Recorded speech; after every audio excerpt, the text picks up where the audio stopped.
Fala galera, sejam bem-vindos ao Peão Passado, o nosso canal de xadrez.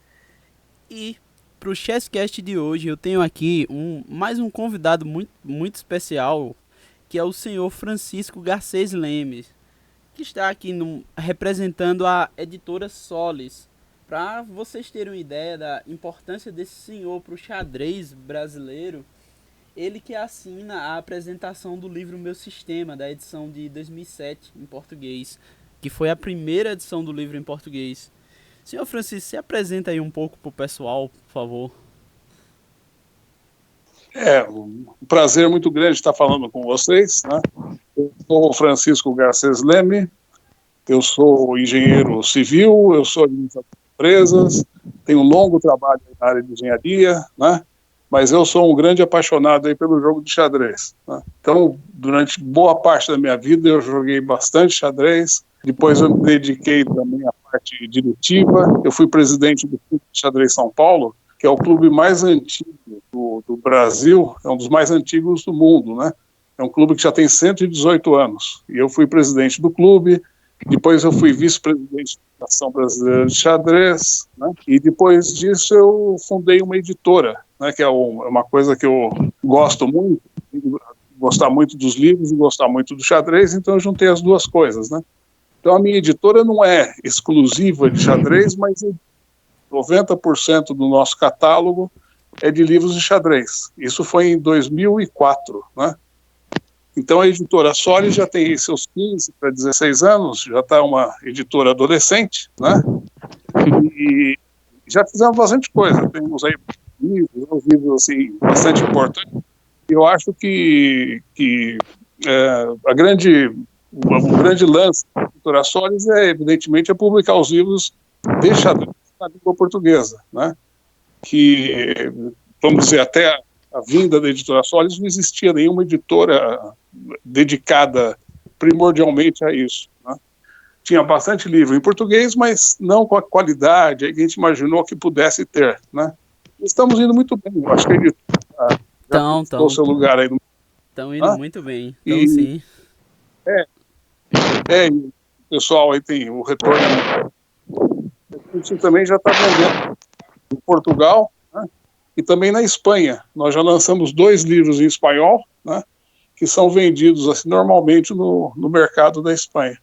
Então, eu diria que foi uma trajetória de muito sucesso, né? E com muitas dificuldades aí pelo caminho, e que a gente está bastante animado ainda para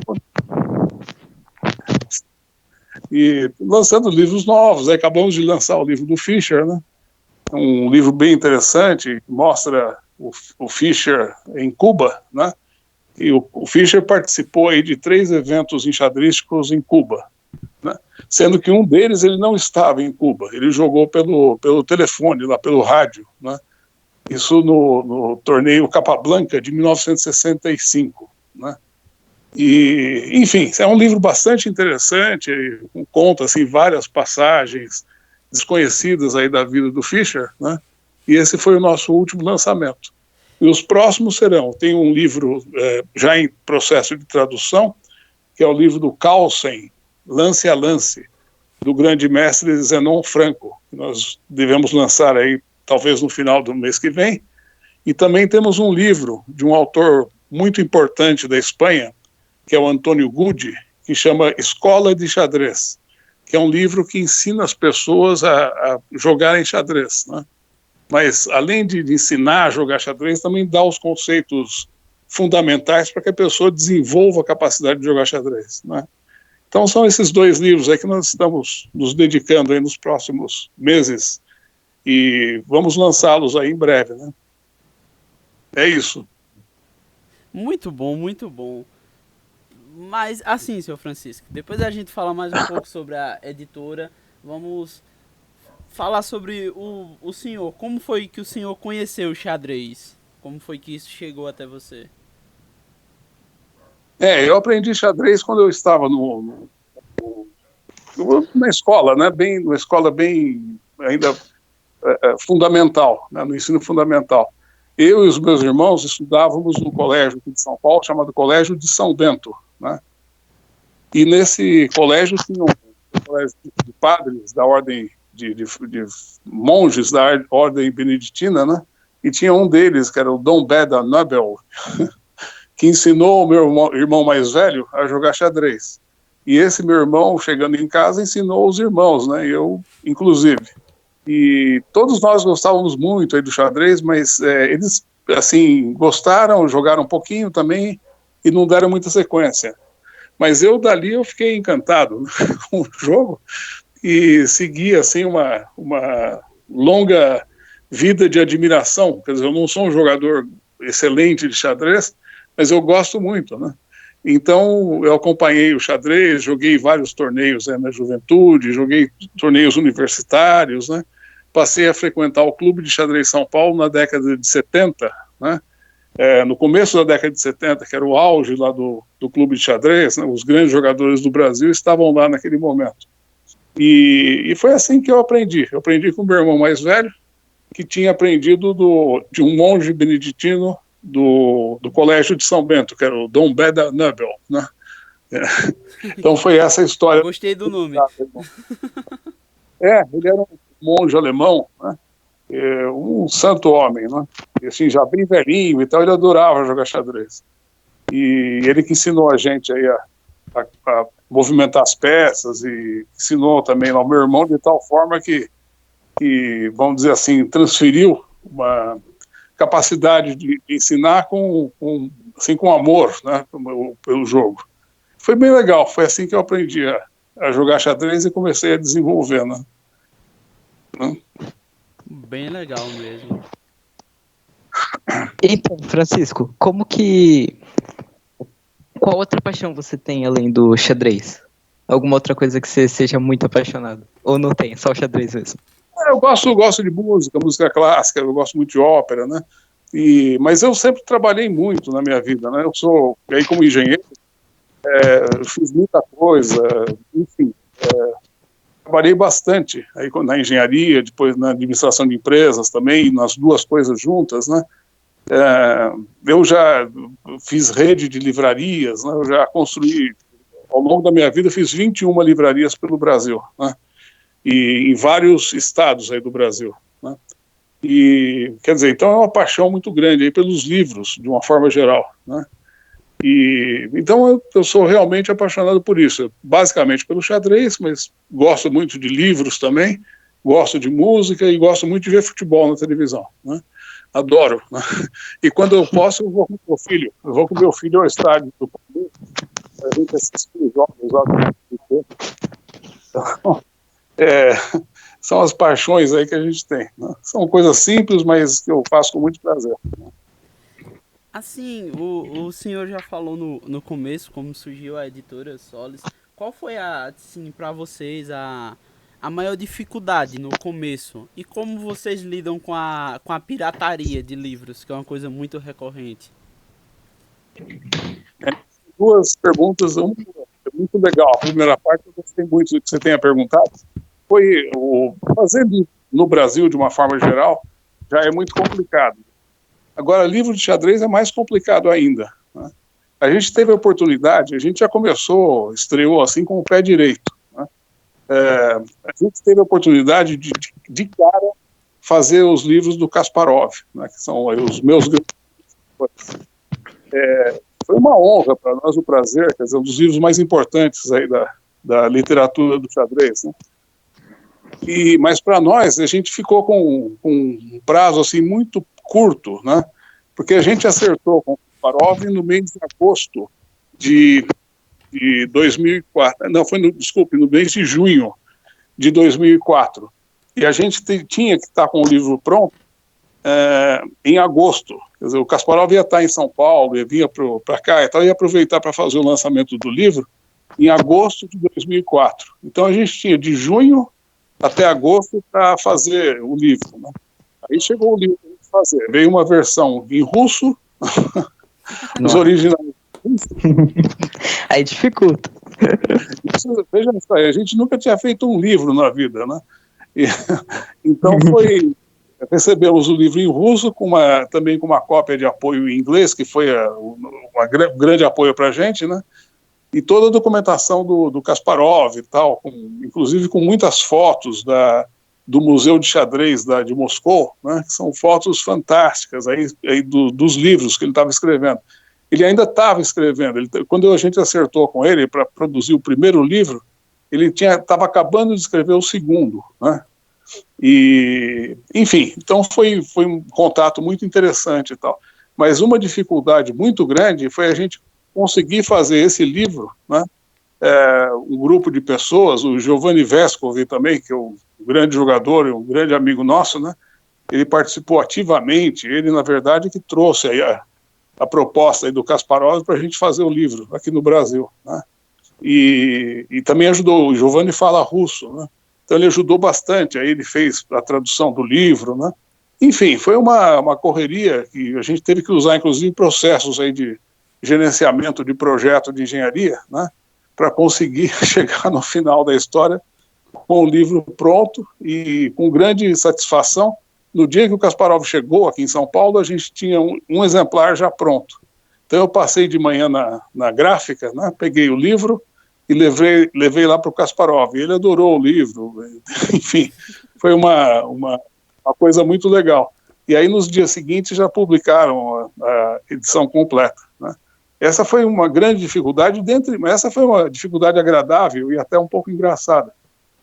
Depois tivemos muitas dificuldades, aí enfim, a produção de livros no Brasil é muito complicado, né? E qualquer coisa, assim, qualquer empreendedorismo que você queira fazer não é uma coisa muito fácil, mas livro em particular é muito, muito difícil, né? Mas enfim, também não nos arrependemos e estamos indo em frente, né? E aí outra pergunta que você fez foi sobre pirataria, né? Isso, como é que vocês lidam? Porque eu acho que isso é uma das coisas que mais difícil hoje. O que mais afasta alguém do livro físico mesmo é a pirataria no Brasil. Você sabe, bom, isso aí a gente, evidentemente, é uma coisa terrível e tal para é uma outra dificuldade adicional aí para quem está fazendo o livro, né? Essa não é gerada propriamente nem pelo mercado, nem pela atividade econômica de fazer o livro. Isso aí é gerado por falta realmente de educação das pessoas, né? É um problema cultural, quer dizer, isso aí você viajando por alguns países da Europa, isso aí o pessoal não entende que se faça uma coisa dessas, né? Você pirateia o livro de uma pessoa e venda, assim, como cópia, ou coisa assim, né? Eu acho que fundamentalmente é um problema de cultural, né? Nós ainda temos muito o que ser educados aqui no Brasil, né? As pessoas têm que compreender que ao fazer isso, você está está comprometendo o futuro da atividade, né? Então, quantas editoras de xadrez que poderiam estar trabalhando aí com bons livros de xadrez que não fazem, por quê? Porque vai ser pirateado o livro, né? Eu acho que é um problema a mais, mas na verdade a gente encara como uma contingência cultural do Brasil. A gente lamenta muito que seja assim, né? Mas também não podemos fazer grande coisa, né? Eu aviso sempre as pessoas que quando eu consigo pegar alguma pirataria, alguma coisa assim, eu entrego para a Polícia Federal, tá certo? Então, isso eu sempre aviso e as pessoas, sei lá, isso não evita, né, que os livros sejam pirateados. Mas enfim, a gente enfrenta da maneira que é possível, né? É um crime, né, previsto em lei, a pessoa está sujeita aí aos rigores da lei, mas fundamentalmente é uma questão cultural, né? Eu acho que não cabe às editoras aí, vamos dizer, qualquer tipo de ação. O pessoal tem que ter mais educação, na verdade é isso, né? Isso tem que aprender na escola, aprender em casa, né? Quanta gente aí que faz outras coisas também em prejuízo da sociedade como um todo, né? E acha normal, né? Então, é isso, basicamente é isso. A gente tem que evoluir aí, mas evoluir culturalmente para que não faça mais isso, né? Que compreenda a finalidade das coisas que tá aproveitando. Eu achei interessante isso aí Então, que você falou, porque, tipo, não só quantas editoras poderiam estar trabalhando com xadrez. Acho que também se o pessoal comprasse mais e gerasse mais mercado, acho que mais autores procurariam querer lançar em português também. Acho que mudaria muito. Sem dúvida, né? É uma atividade que corresponde a um roubo, né? Você está roubando o direito autoral, né? Quantos autores aí que dedicaram a vida para fazer um livro, né? E que no final, quer dizer, acabam não recebendo nada, eles geram riqueza para terceiros, que na verdade são ladrões, né? Estão roubando os direitos autorais dele, né? E, Então, e hoje em dia com a internet muita gente não tá nem pensando em lucrar. Tem gente que tipo vai pegar o livro, apenas escanear, fazer o PDF e mandar pro pessoal baixar. É isso é pior ainda, né? Porque o de cara tão, não ganha nada. de tão normal que é assim na cabeça do brasileiro isso. É tipo algo quase natural hoje em dia. É lamentável, né? Isso aí reflete em muitas coisas o estado de desenvolvimento cultural de um povo, né? Então, a primeira coisa que as pessoas têm que fazer é respeitar o direito das pessoas, né? Muito bem, quer dizer, aí fica sempre reclamando dos governantes e reclama de tudo, né? Que não tem isso, não tem aquilo. E realmente tem que reclamar mesmo. Os governantes do Brasil também, de uma forma geral, são lamentáveis, né? Mas, de qualquer forma, se cada um começar a pensar em não avançar no direito dos outros, né, você já começa a melhorar alguma coisa, não é verdade? Verdade. Então, é O isso. principal, é, o principal problema dos PDFs é que, tipo, muita gente não tem consciência ou, tipo, não tem condição para comprar o livro físico. Você não acha que isso, tipo, impacta também na pirataria? Eu acho o Ou é só falta seguinte, eu de acho que caráter? tem um princípio legal que diz que o desconhecimento da lei não exime a pessoa do cumprimento da mesma, né? Então, o fato Sim. de o cara não saber que é crime, vamos dizer, não livra a cara dele, certo? Basicamente é isso. Se o cara comete o crime, ele é criminoso. Não adianta ele falar depois que ele não sabia que era crime, né? Então, essa é a primeira parte da história, né? E quanto ao preço do livro, a gente está procurando cada vez mais, vamos dizer assim, ter margens adequadas e oferecendo um livro a um preço acessível, né? Não é barato, eu sei que não é barato, né? Mas a gente paga direito autoral para todo mundo, né? Os autores da Solis recebem mensalmente direito autoral, né? Os livros são muito bem editados, modéstia à parte, né? São livros de alta qualidade, né? Então, o nosso objetivo não é fazer o livro mais caro, mas é fazer um melhor livro, né? Inclusive, se não fosse o efeito da pirataria, a gente conseguiria fazer o livro muito mais barato, você entende? Porque Teria conseguiria mais vender. vendas, a demanda seria melhor, o que ia Não, gerar mais receita. Se a porcentagem exato. de vendas fosse maior, os direitos autorais cobrados de você seriam menos. Porque, digamos assim, eu como autor ia querer uma porcentagem menor, porque tá vendendo muito. Eu. Não, você recebe uma porcentagem de venda, né? Isso. Então, se vender muito, você vai receber mais, tá certo? É isso, né? Então, na verdade, esses espertinhos aí que estão fazendo aí PDF, estão copiando o PDF e tal, e além de tá matando o mercado dos editores, né? E logo, sei lá, se continuar, se a Solis uma hora se enche e para de fazer livro, tá certo? Quem que vai fazer, né? Agora, isso é uma coisa. E outra coisa, os livros ficam mais caros. Por quê? Porque a venda que poderia advir aí desses caras que estão fazendo pirataria não entra na conta, né? Fica no paralelo. E com isso, o custo unitário do livro acaba ficando maior, né? O preço unitário tem que ficar maior para cobrir os custos aí da execução do livro.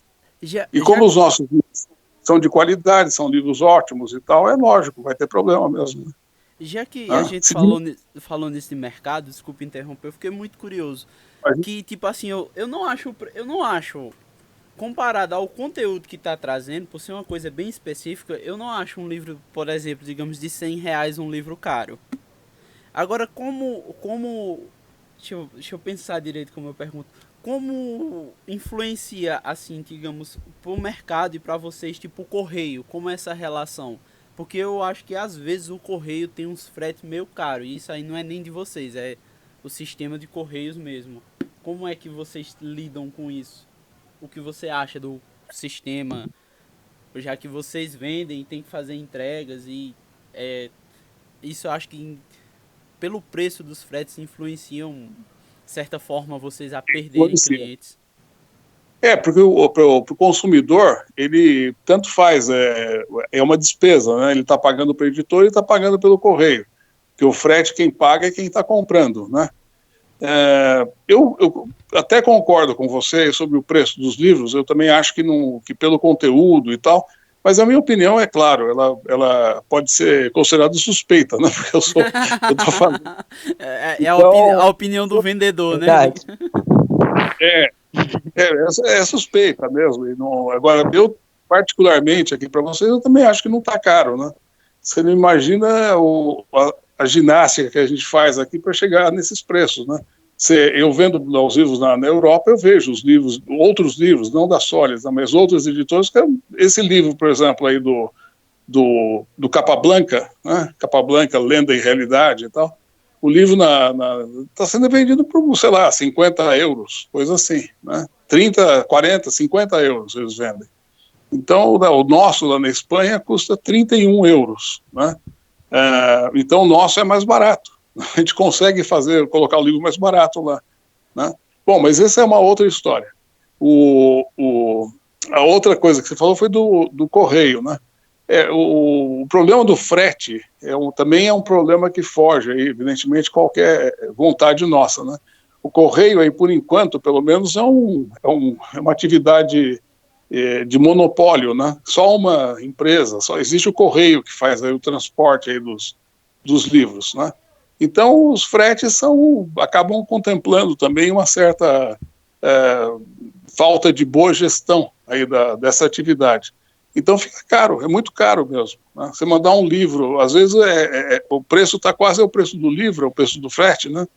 Então, realmente é uma coisa que a gente gostaria que fosse muito mais barata também para poder vender mais livro. Eu até entendo que o frete seja um empecilho aí na venda dos livros, né? A gente procura fazer lá o registro módico, não sei o quê, mas aí tem outros problemas, porque demora para chegar o livro, né?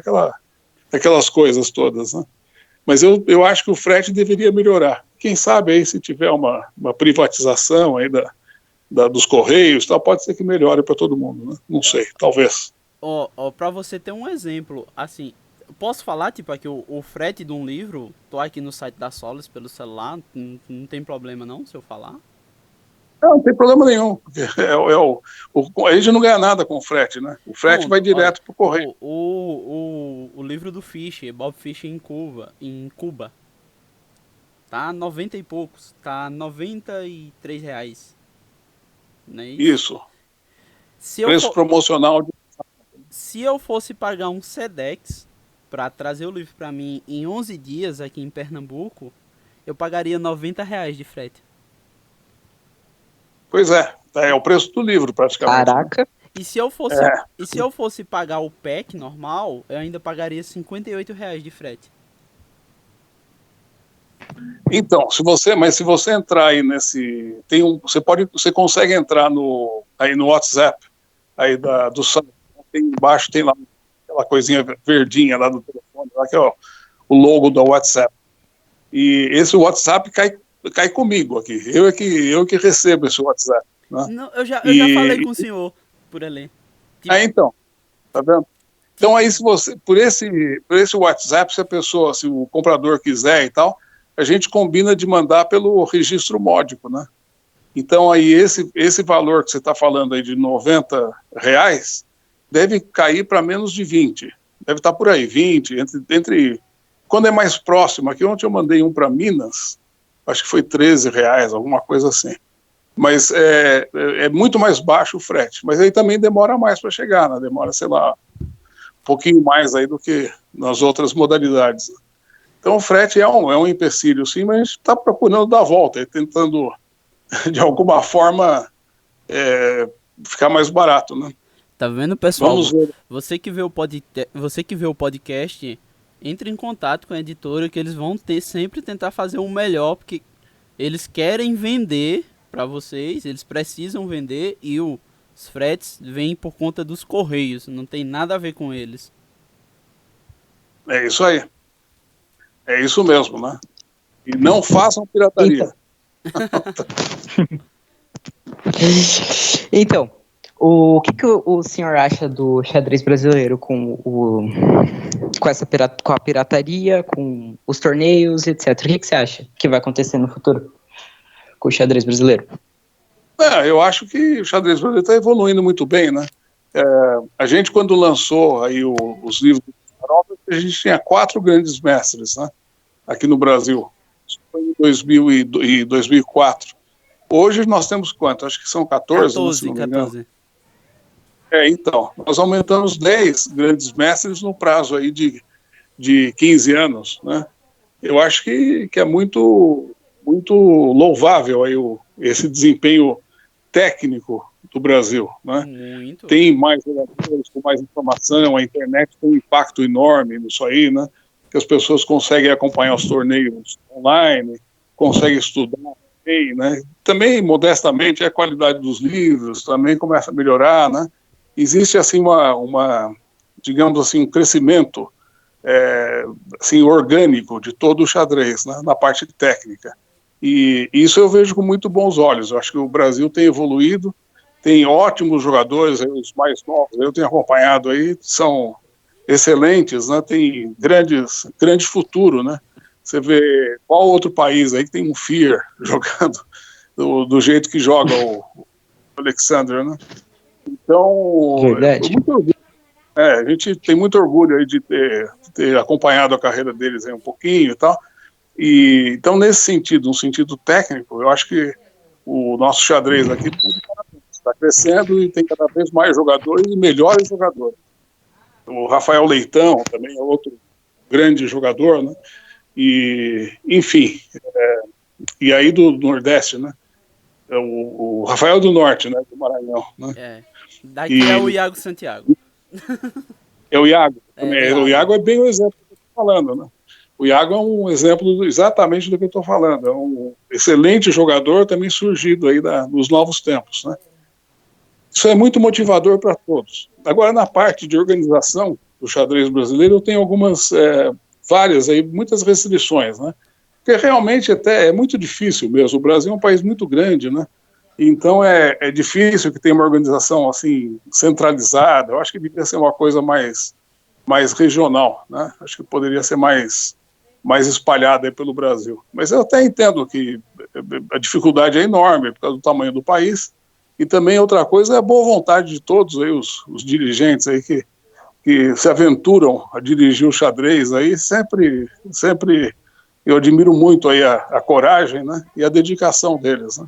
Então é bem legal isso. Então você tem uma parte técnica que eu acho que está crescendo muito e tem uma parte aí organizativa que eu acho que não está crescendo muito. Eu acho que até decresceu com o tempo, apesar dos esforços aí de muitas pessoas, né?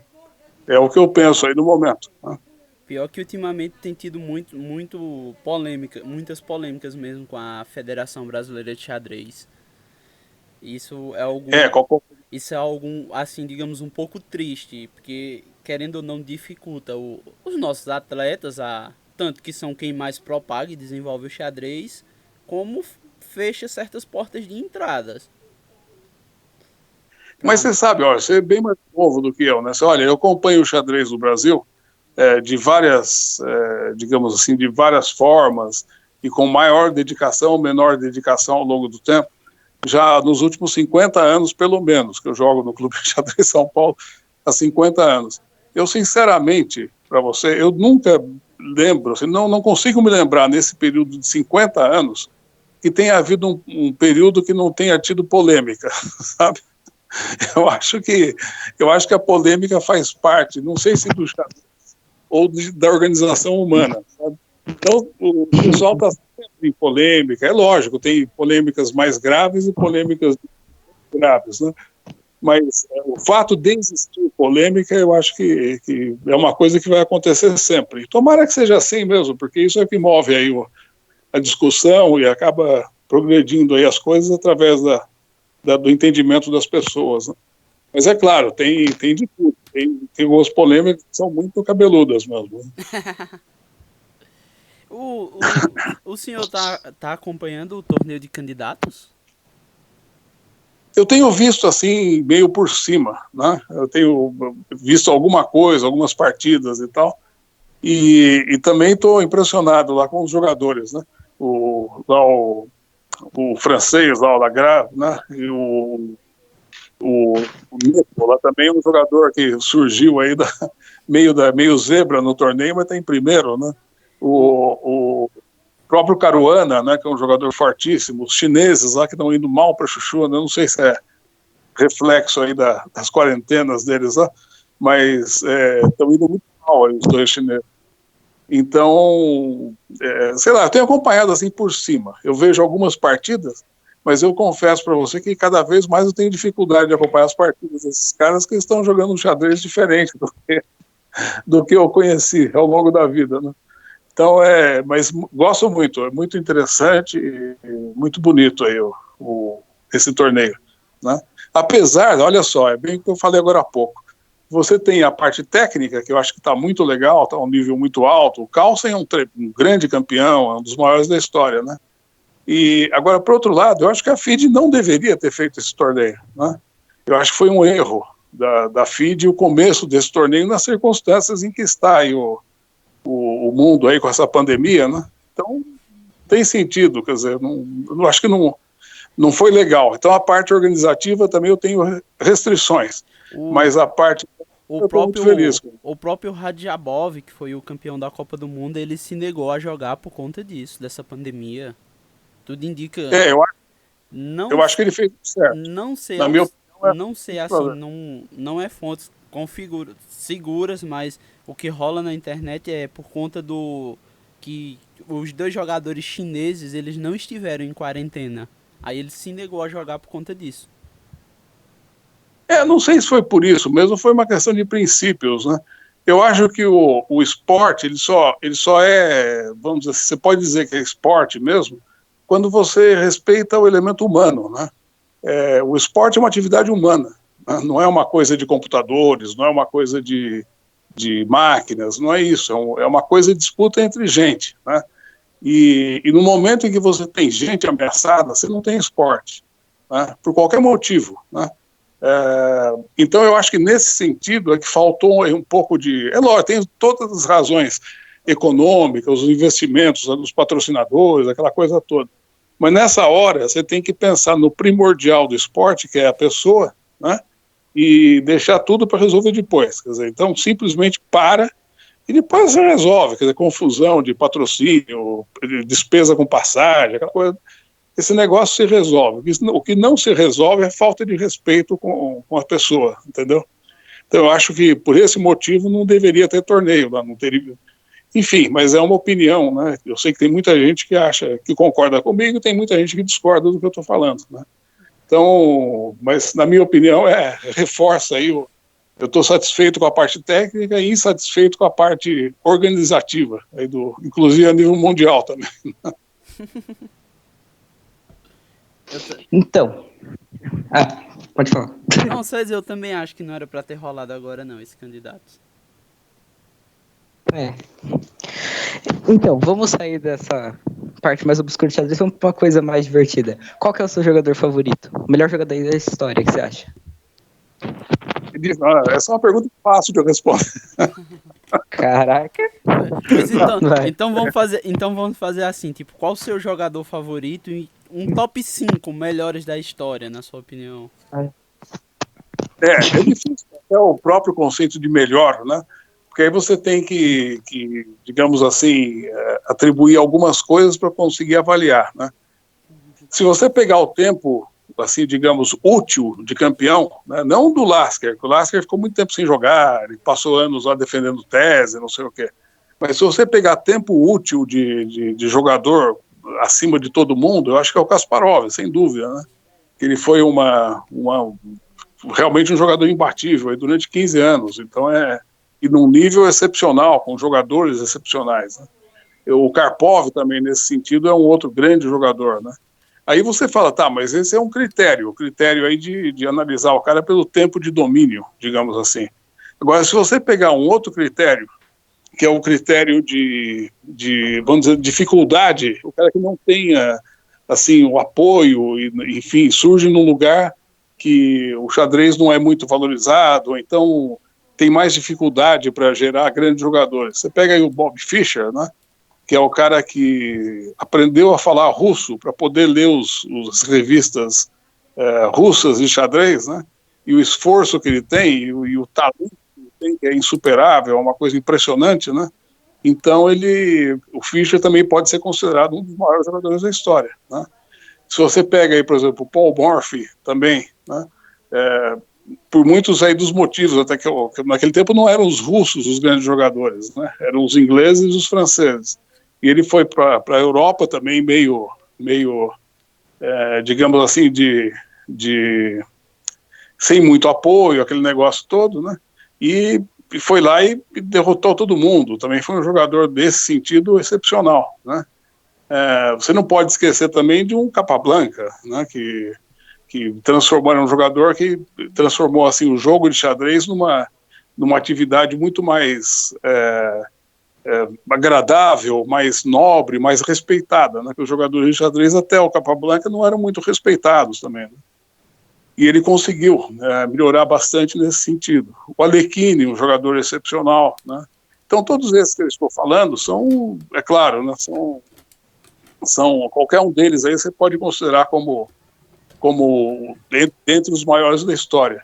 Eu, particularmente, eu gosto muito do Fischer, gosto muito do Kasparov e gosto muito também do Capablanca, né? São os três aí favoritos, né?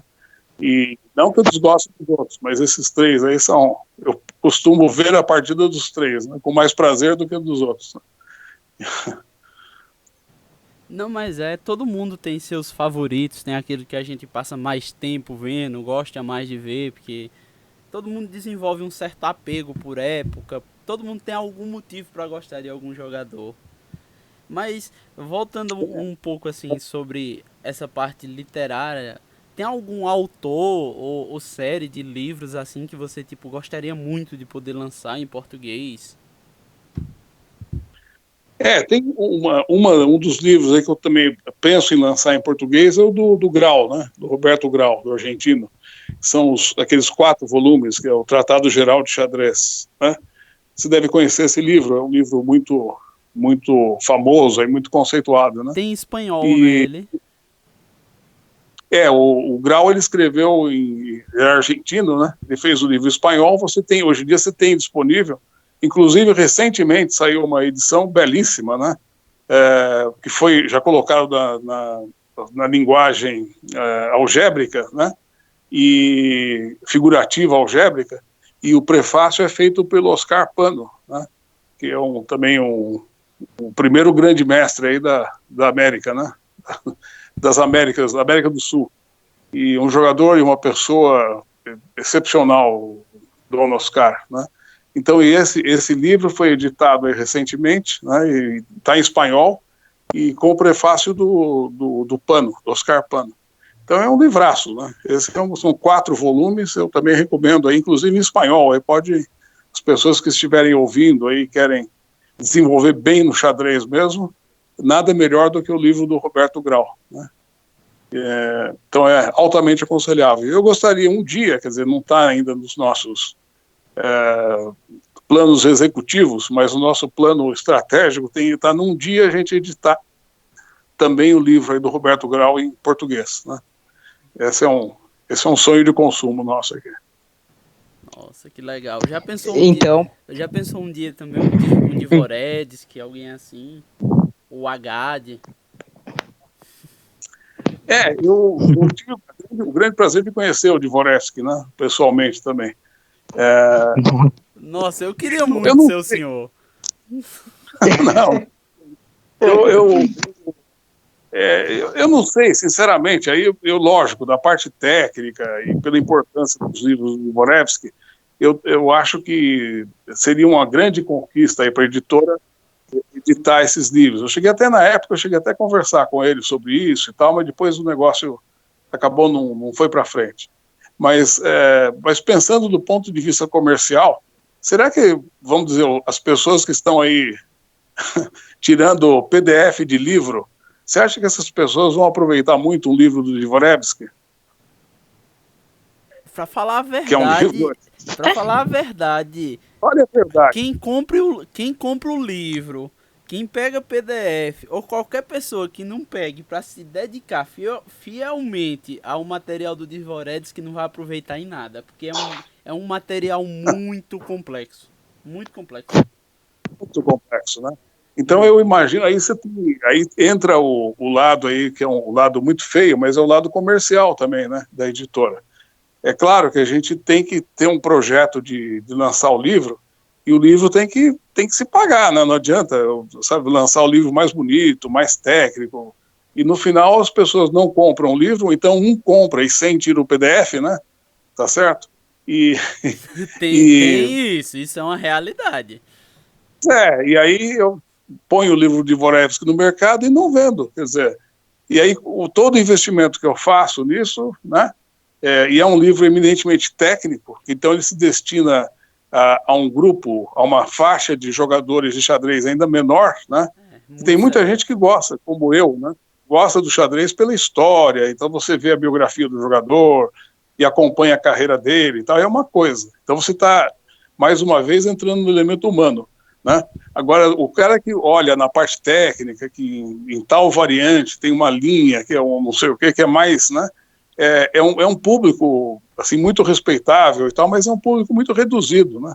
Isso não é só no Brasil, no mundo inteiro. Quer dizer, não é então não é muita gente que compraria esse livro, né? Então eu até já pensei em publicar o livro do Dvoretsky, cheguei até a conversar com ele, né? Mas o negócio passou, depois o Dvoretsky morreu, né? Quer dizer, então perdeu. Aí eu perdi um pouco o encanto aí também de fazer esse livro. Apesar de reconhecer que é um livro importantíssimo e para quem está se desenvolvendo no xadrez e vamos dizer que tem aspirações maiores aí do que ser um bom jogador só, né? Então o cara quer ser campeão mesmo, quer progredir numa carreira de jogador de xadrez, ele tem que conhecer a fundo os livros, né, do Dvoretsky, né? Verdade. Eu fiquei imaginando aqui e pensando por esse lado, que é um lado necessário, né? Porque é seu trabalho, não é só ter o prazer de lançar o livro, é um trabalho, né? Sempre vai ter muita gente envolvida, tem gráfica, tem que se pagar. E num caso, Claro. tipo, num nível assim tão técnico, pela realidade do Brasil, eu só imagino, tipo, nossos GMs comprando, alguns treinadores e poucos jogadores que aspiram jogar em alto nível, que são poucos, que é aqueles que estão se destacando mesmo. E esses jogadores geralmente compram o livro em inglês, né? Em viagem, coisa assim, os grandes jogadores mesmo aí do Brasil acabam comprando o livro, né? Compram aí pela internet e, enfim, acaba tendo acesso ao livro, né? Então, um dos objetivos aí que eu acho que a editora Solis tem é popularizar o livro, né? Você trazer o livro assim para um grupo maior de pessoas, né? Então, saiu lá meus grandes predecessores em inglês, né? Já foi um agito, muita gente que eu conheço, eu mesmo comprei os livros, né? Comprei o livro do primeiro volume e tal, e aí depois eu tive a oportunidade de fazer o livro. Então, o legal disso tudo é que eu consegui trazer uma obra que é super importante, de um idioma que às vezes a pessoa não entende muito bem, né? E também é mais difícil de conseguir o livro, trazer para o nosso nível aqui de mercado, né? Então a pessoa consegue comprar o livro, consegue ler o livro, consegue entender, gosta do livro, né? Então eu acho que esse é o grande lance aí da editora Solis, né? Então, para encerrar aqui, tipo, qual que é a sua maior meta para a editora e para você? Vamos dizer assim, meta pessoal, eu acho que eu já cumpri grande parte delas, né?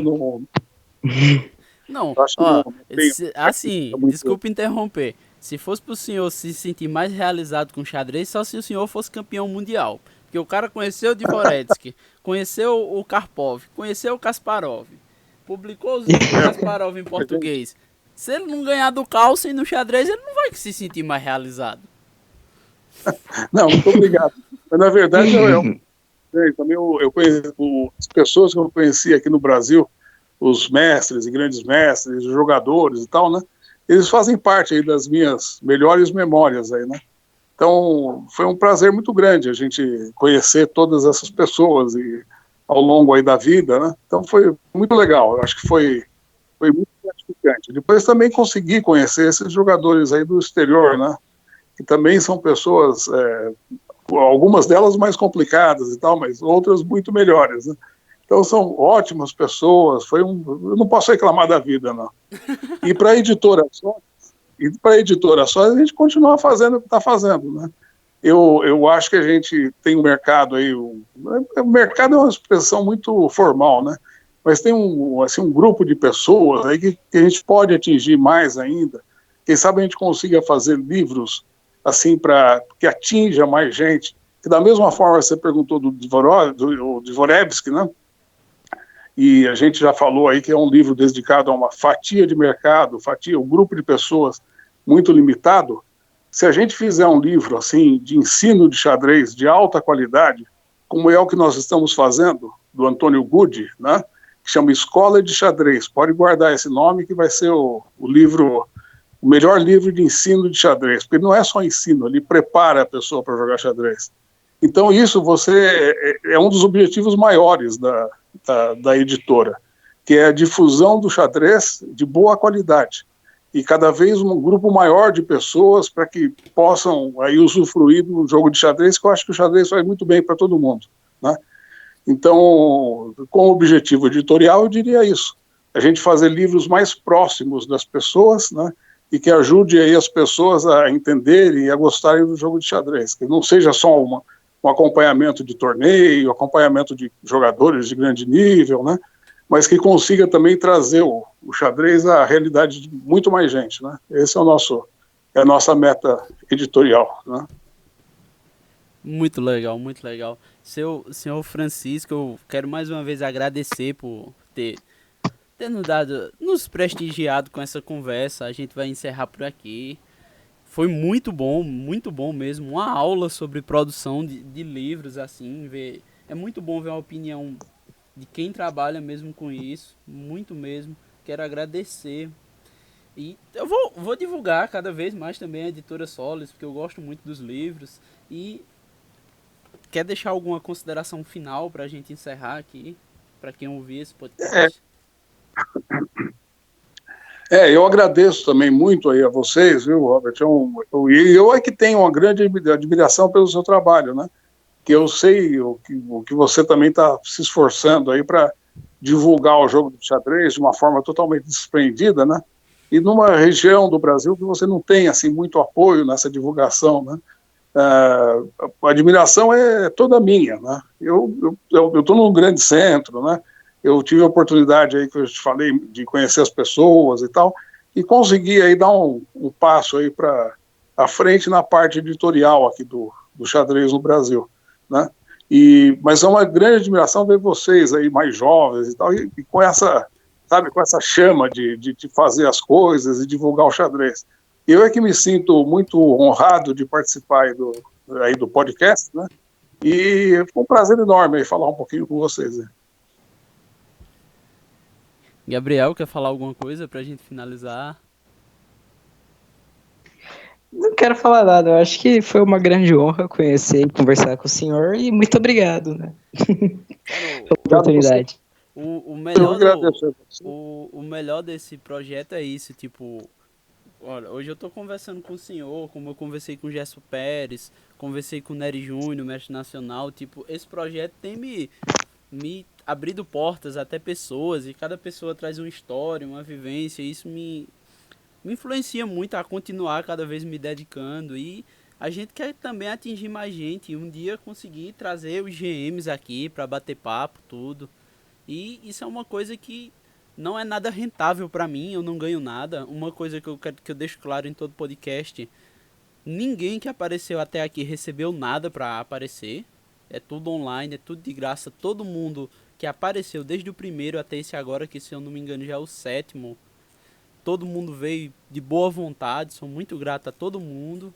E a gente vai se despedindo de mais um episódio por aqui. Abraço, fiquem com Deus, todo mundo.